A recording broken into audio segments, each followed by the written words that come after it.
What if I told you that working just for money could ruin your life?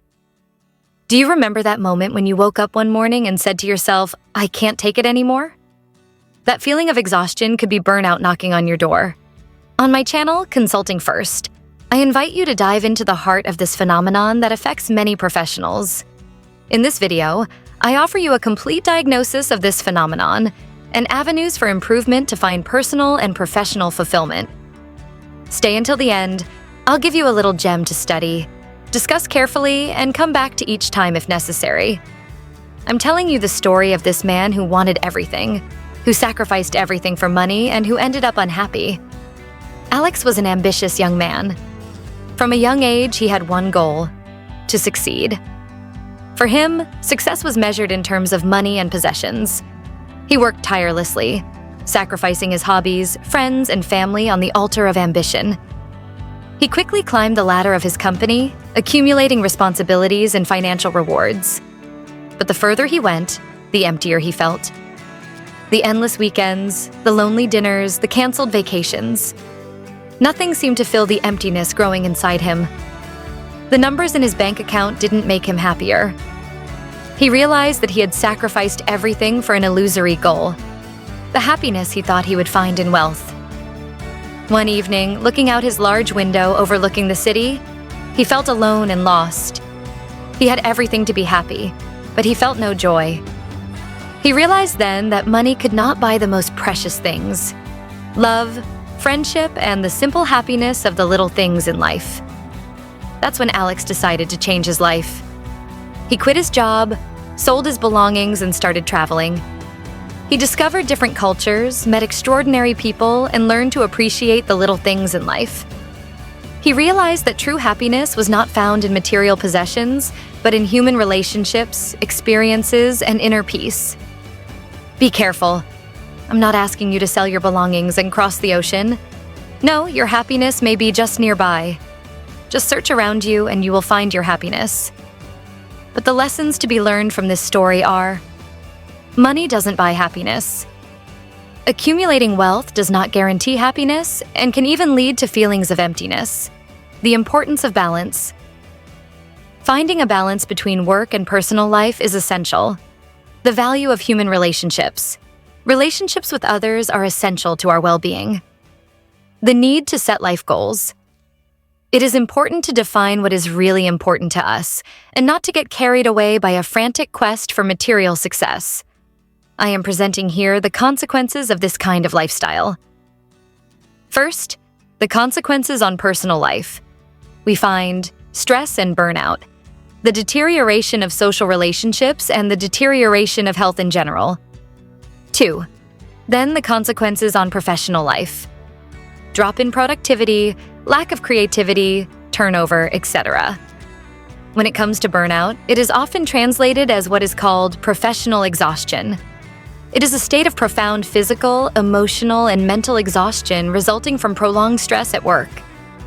It is a bit like if your battery was completely flat.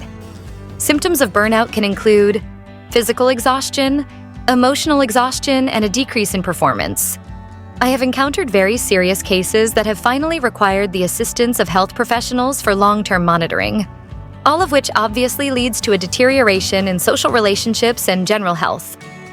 As for the consequences on professional life, I quote, "Productivity decrease." Explained by physical and mental exhaustion related to burnout leads to a significant decrease in the ability to work effectively. Concentration is impaired, errors multiply, and motivation is at its lowest. Increased absenteeism. People experiencing burnout are more likely to take sick leave, which generates additional costs for the company and disrupts work organization. Deterioration in the quality of work.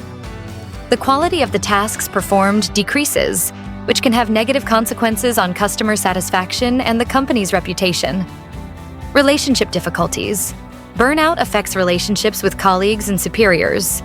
The person experiencing burnout may become irritable, cynical, and have difficulty collaborating. Loss of interest in work.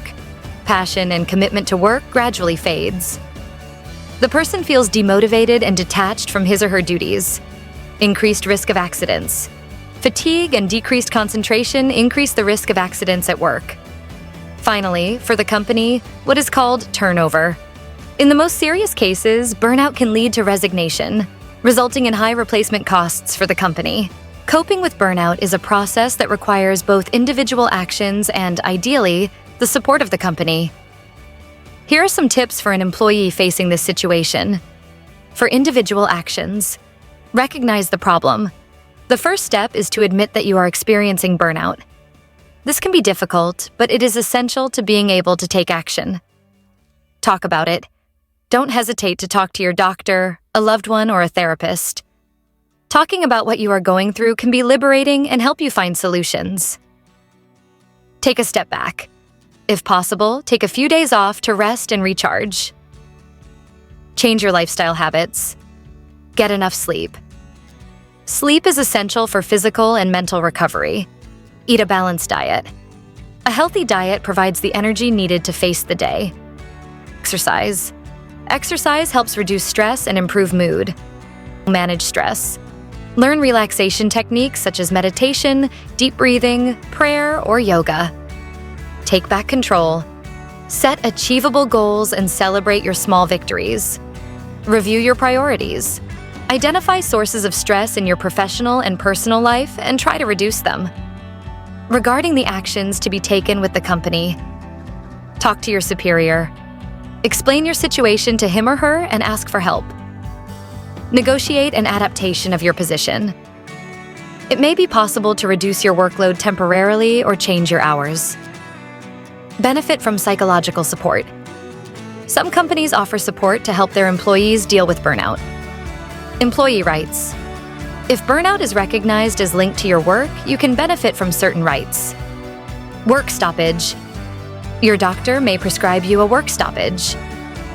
Recognition as an occupational disease. In certain cases, burnout can be recognized as an occupational disease, thus giving rise to the right to compensation. It is important to note that each situation is unique. What works for one person will not necessarily work for another. Do not hesitate to seek the support of a health professional to help you find the solutions best suited to your situation. In any case, do not expect much from the company. Few companies are concerned about the health of their employees. It is up to you to take charge of your life and study the different possible options to be carried out individually or with a professional if your condition is advanced. What are the causes? Work overload. Too many tasks, too many responsibilities, deadlines too short. Lack of recognition. Feeling of not being valued at one's true worth. Loss of control. Feeling of no longer being in control of one's professional situation. Conflicts at work. Difficult relationships with colleagues or superiors. How to prevent burnout. Communicate. Talk about your difficulties to your superior or a health professional. Setting boundaries. Learning to say no, delegate, and take breaks. Taking care of yourself. Practicing regular physical activity. Having a balanced diet. Getting enough sleep. Develop relaxation strategies, such as prayer, meditation, yoga, deep breathing, etc. In summary, burnout is a public health problem that can have serious consequences on professional and personal life. It is important to recognize and manage it at the first signs. As promised, today's gem is the famous Maslow pyramid. I recommend that you meditate on this gem because it will be the subject of our next videos. If you know it, all the better. But I assure you that I will deal with this subject through aspects that are not usual academic. This concludes today's video. If you liked the content, don't hesitate to like the video and especially subscribe to be the first to be informed of new videos. So I say thank you and see you very soon.